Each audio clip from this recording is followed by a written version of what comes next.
Everyone, आज उत्तराखंड की प्रश्नोत्तरी इतिहास से शुरू करते हैं। इतिहास 3 भागों में बांटा जाता है। पहला प्रागैतिहासिक काल, दूसरा आद्य ऐतिहासिक काल और तीसरा ऐतिहासिक। प्राग ऐतिहासिक का मतलब होता है वह समय जब मानव को लिखना वगैरह नहीं आता, यानी जब धरती पर मानव आया है, केवल गुफाओं में रहता है। आद्य ऐतिहासिक जब उसे लिखने की लिपि का ज्ञान हो चुका है, लेकिन हमने अब तक आज के मानव ने नहीं पढ़ी। और ऐतिहासिक का मतलब है कि उन्होंने जो लिखा है वो हम आज पढ़ भी चुके हैं।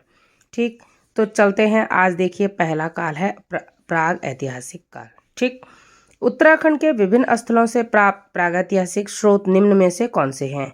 कौन से हो सकते हैं? देखिए, शैलचित्र और गुफा हमें मिली है। गोरखा गुफा मिली है, गोरखा उड्यार जिसे हम बोलते हैं, पहाड़ी भाषा में उड्यार, और आर्कोलॉजी की भाषा में शैलचित्र, गुफा, उड्यार तीनों एक ही चीज के नाम है। ठीक, गुफाएं सामान्य स्थिति में, उड्यार पहाड़ी भाषा में, और शैलचित्र क्या है? शैलचित्र का मतलब होता है कि जो गुफाओं के अंदर जो चित्र बने हैं। ठीक, नेक्स्ट, मृदभांड और कंकाल। मृदभांड का मतलब होता है मिट्टी के बर्तन, जो जैसे आपके घर में जो दिया होता है या जो सुरही होती है वो मिट्टी की बनी होती है, तो मिट्टी के बर्तन को मृदभांड आर्कोलॉजी की भाषा में कहा जाता है। और कंकाल, ये कहाँ से मिला है? मलारी से, आपको पता ही है, मलारी से मिला। और पाषाण के धातु उपकरण, यानी कि इसका सही आंसर है कि सभी प्रागैतिहासिक काल के जो स्रोत हैं वो सभी हैं। मिल गए आपको कई तरह की इसमें अलग क्वेश्चन और अलग फैक्ट। ठीक, यही हमें जानना है। नेक्स्ट, निम्नलिखित में से किस गुफा शैलचित्र में मानव को अकेले या समूह करते दिखाया गया है? किसमें? लाखों उड्यार में अलग से दिखाया गया है। वो डांसिंग फॉर्म में है, क्योंकि ये अल्मोड़ा में प्राप्त जितने भी चित्र हैं वो ज़्यादातर किस अवस्था में है? नृत्यरत अवस्था में। नेक्स्ट, चमोली के डुंगरी में स्थित किस गुफा से मानव, भेड़, बारहसिंगा, लोमड़ी आदि के रंगीन चित्र प्राप्त हुए हैं? कहाँ से? गोरखा गुफा से। चमोली में गोरखा गुफा है जो अलकनंदा के तट पर है। अलकनंदा नदी का नाम है अलकनंदा, और ये पशुचारक संस्कृति है। लोथाप गुफा शैलचित्र उत्तराखंड के किस जिले से प्राप्त हुए हैं? लोथाप जो है गुफा शैलचित्र वो अल्मोड़ा से प्राप्त हुआ है। और नेक्स्ट, उत्तराखंड के प्राचीन स्थल कफरकोट स्थित है कहाँ पर? अल्मोड़ा में। देखिए, ये यूकेपीएससी 2008 में पूछा गया प्रश्न है, इसे आप नोट करेंगे यानी स्टार मार्क करेंगे। नेक्स्ट, उत्तराखंड में योग करती या नृत्य करती मानव आकृति कहाँ से प्राप्त हुई है? फल सीमा से, यानी कि प्राग ऐतिहासिक क्वेश्चन इस तरह से भी पूछा जा सकता है कि उत्तराखंड में मानव के योग का प्रथम प्रमाण कहाँ मिला है, या दूसरा फॉर्म कि प्राग ऐतिहासिक कालीन किस स्थल से उत्तराखंड योग करती मानव की आकृति मिली है, या उत्तराखंड में योग का पहला प्रमाण। तीनों क्वेश्चन पूछे जाएंगे और तीनों का सेम आंसर है फल सीमा। ठीक, स्टार मार्क कीजिएगा, क्योंकि जितना ये क्वेश्चन डायरेक्ट फॉर्म में भी आ सकता है और क्वेश्चन घुमा के भी पूछा जा सकता है, तो आपको हर तरह से आना चाहिए। नेक्स्ट, हल्के सफ़ेद रंग के चित्रित हथियार पशुओं में शैलचित्र उत्तराखंड के किस गांव से मिले? ये मिले हैं मलारी से हमें कई चीज़ें मिली हैं, प्राप्त हुई हैं। नेक्स्ट, चमोली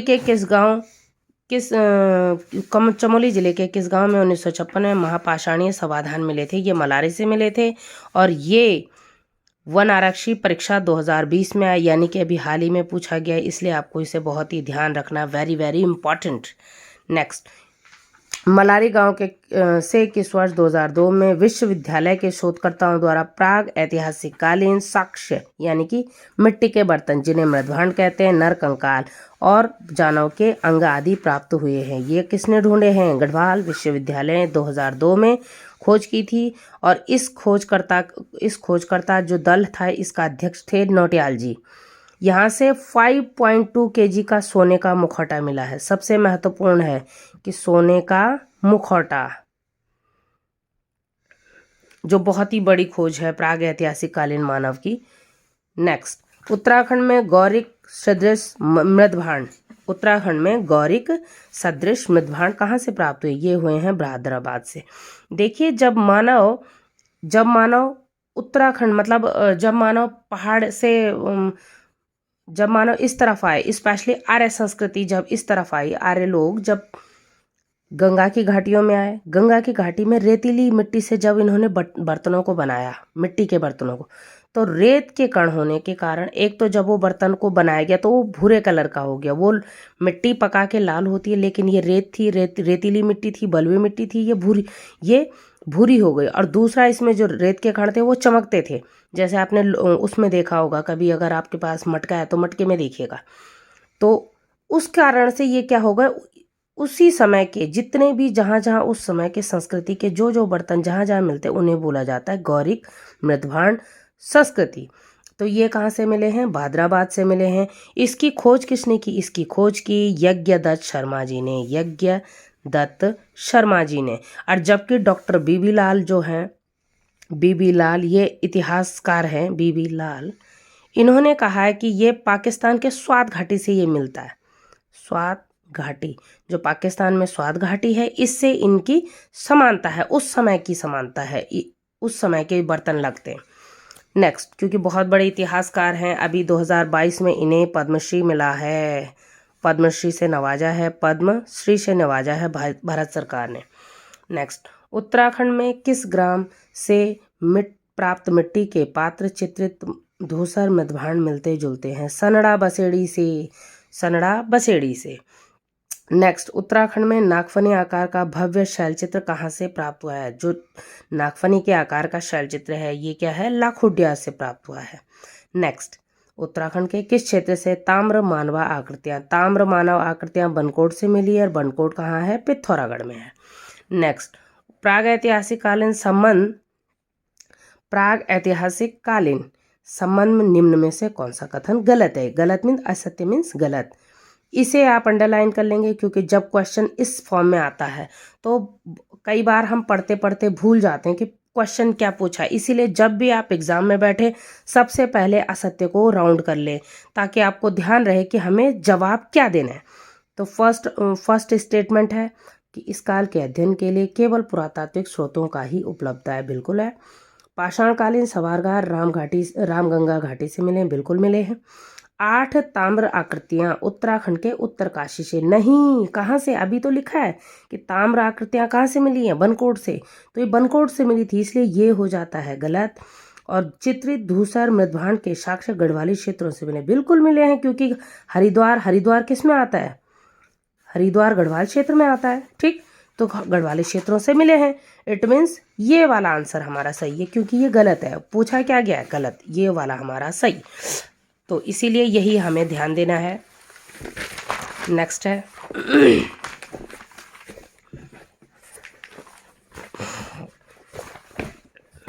आज से हम हर टॉपिक से क्वेश्चन आंसर करेंगे, क्योंकि ज़रूरी है हमारा हर प्रश्न को जानना, हर प्रश्न को। एवरी टॉपिक से हमेशा वीडियो आएगा। हम चाहेंगे आप इसे ज़्यादा से ज़्यादा सपोर्ट, लाइक और पसंद करें। आपके जितना भी आप हमें प्यार दुलार देते हैं, हमें सम्मान देते हैं, हमें वो हमारे लिए काफ़ी है, लेकिन हम चाहेंगे कि इसमें और बढ़ोतरी हो। उत्तराखंड के हर बच्चे तक ये शिक्षा का जो हमने दीपक जलाया है, इसकी लौ हर छात्र तक पहुँचे, और ये आपके बिना संभव नहीं है, इसलिए आपका साथ हमें बेहद महत्वपूर्ण है हमारे लिए। नेक्स्ट क्वेश्चन है क्वेश्चन नंबर 15। अब देखिए, दूसरा हमने कहा ना, वो थे प्राग ऐतिहासिक काल, यह है आद्य ऐतिहासिक काल। आद्य ऐतिहासिक काल का क्या मतलब? देखिए, अगर आपको ये नहीं पता तो आप आंसर नहीं सॉल्व कर सकते। अगर आपको प्राग ऐतिहासिक काल और आद्य ऐतिहासिक काल में फ़र्क नहीं पता तो आप आंसर सॉल्व ही नहीं कर सकते। आद्य ऐतिहासिक काल का मतलब है जब मानव ने कार्य करना शुरू किया है, जब उसे व्यवस्थित जीवन जीना शुरू किया है, लेकिन उसने कुछ लिखा भी है, लिपि भी लिखी है, उसका रहन सहन सब कुछ है, लेकिन हम उस लिपि को आज तक नहीं पढ़ पाए, इसलिए वो क्या है? आद्य ऐतिहासिक काल, ठीक। और इसमें सबसे बड़ी सभ्यता कौन सी होगी? सिंधु सभ्यता। और आपको जानकर हैरानी होगी, इसमें वैदिक सभ्यता को भी रखेंगे हम, वैदिक सभ्यता को। अब आप पूछेंगे कि क्यों भाई? वैदिक सभ्यता में तो हमें पता है, हमें वेदों को पढ़ा है, हमने वेद पुराण सभी चीज़ पढ़ ली हैं, तो वो यहाँ क्यों आएंगे? वो इसलिए यहाँ आएंगे क्योंकि इनमें क्या है? डेट नहीं है लिखी गई, ये हमारे अनुमान के आधार पे है, ये डेट नहीं लिखी गई, क्योंकि इंडियन हिस्ट्री में जो क्रमबद्ध तिथि मिलती है वो कहाँ से मिलती है? सिकंदर का आक्रमण 326 ईसा पूर्व, 26 ईसा पूर्व। ये भारत की इंडियन हिस्ट्री का लैंडमार्क है, यहाँ से हमें तिथियों का पता चलता है। ठीक, तो इसीलिए महत्वपूर्ण क्या है, ये भी आद्य, कभी अगर क्वेश्चन आ जाए कि आद्य ऐतिहासिक काल की जो उदाहरण क्या है, अगर वहाँ पे सिंधु सभ्यता ना हो, वैदिक सभ्यता लिखा हो, तो आप इसे सही करेंगे क्योंकि ये सही है।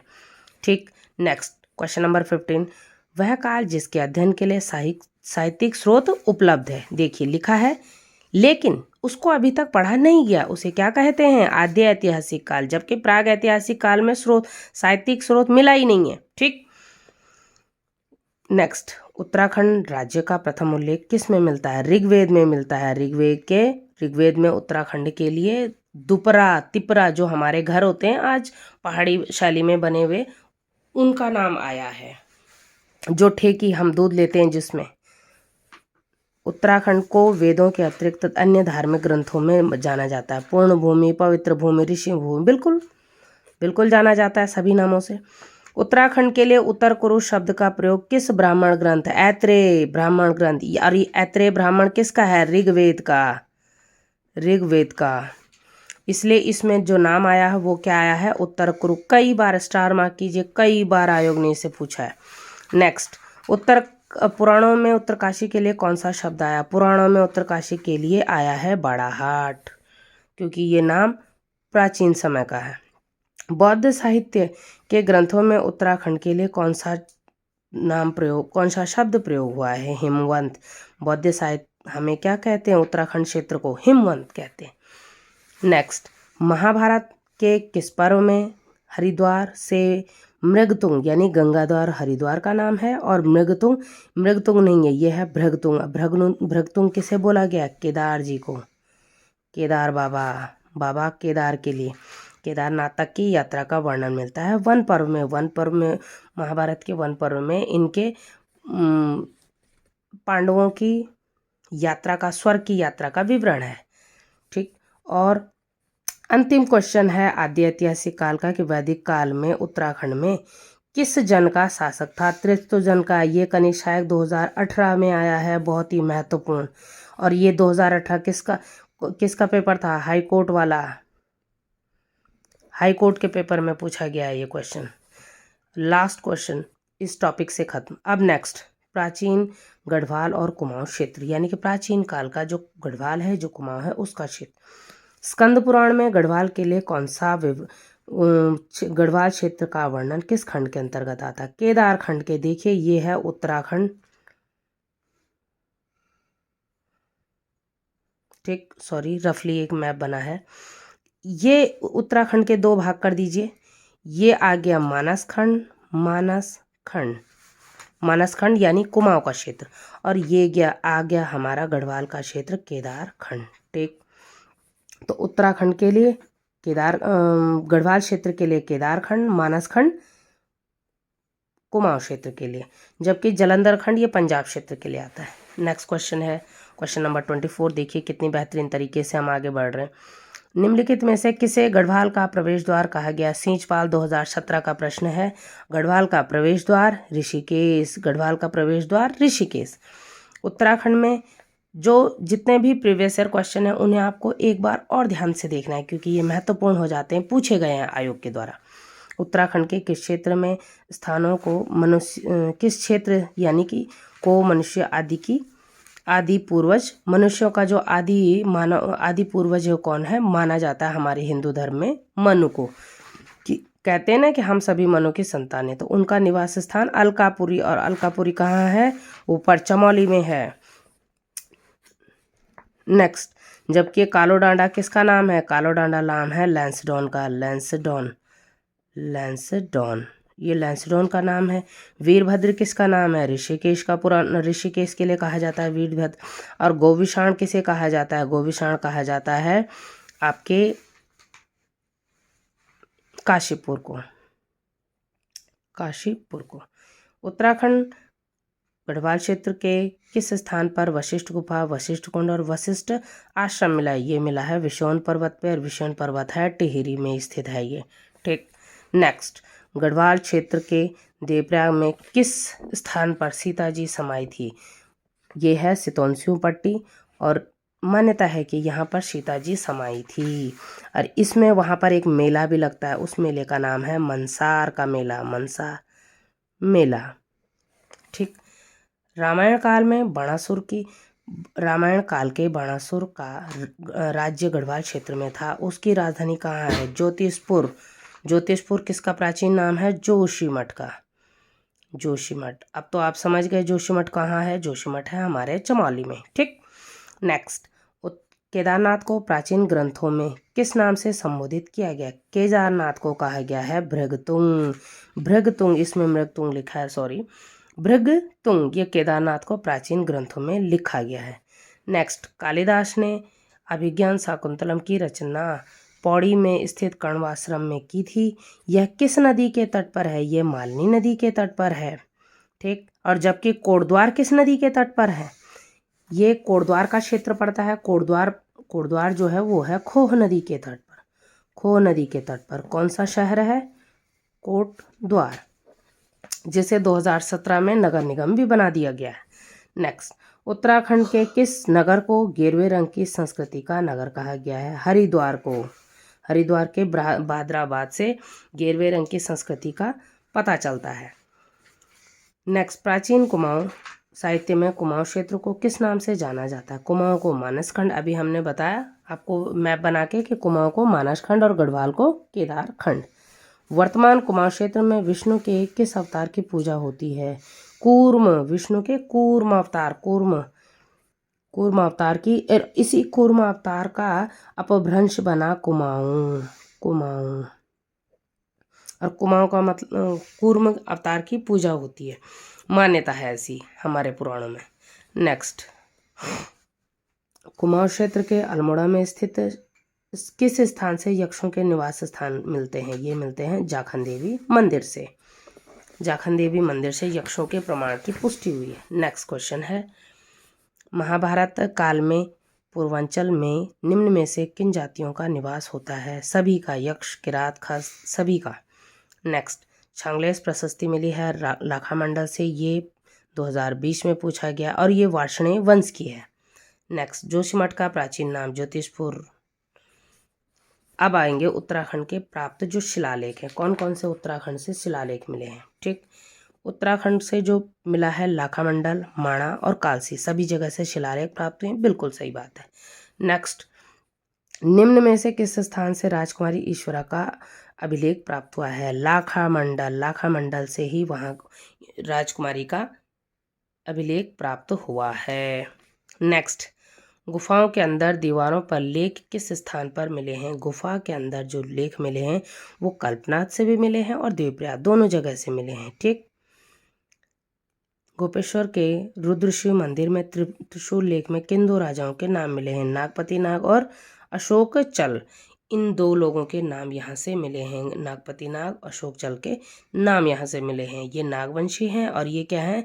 ये हैं नेपाल के दुलु वंश के, दुलु वंशी। ये नेपाल के हैं, और ये किसके हैं? विदिशा के। विदिशा कहाँ है? MP, मध्य प्रदेश में।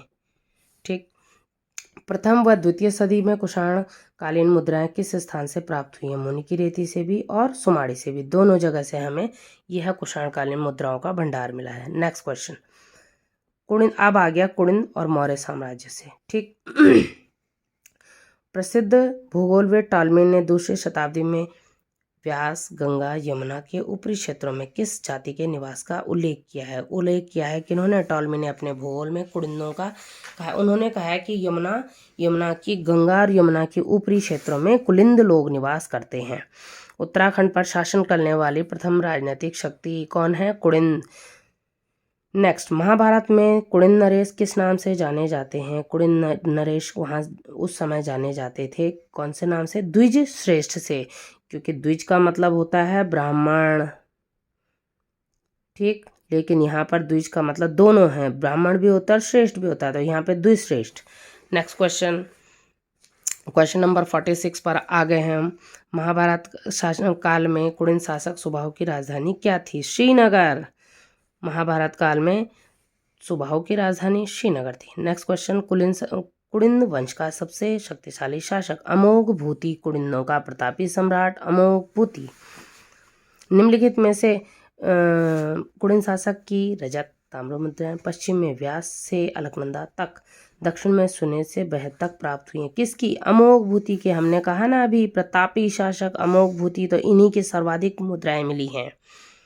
नेक्स्ट, अमोघ भूति की रजत मुद्राएं के अग्रभाग पर प्राकृत भाषा में रज राज्य कुणिंदस्य अमोघ भूति से महरजस के साथ किसका अंकन है? देवी और मृग का। देवी और मृग का अंकन है। नेक्स्ट, कुड़िंदों के समकालीन किस वंश की मुद्राएं जौनसार बाबर से प्राप्त हुई हैं?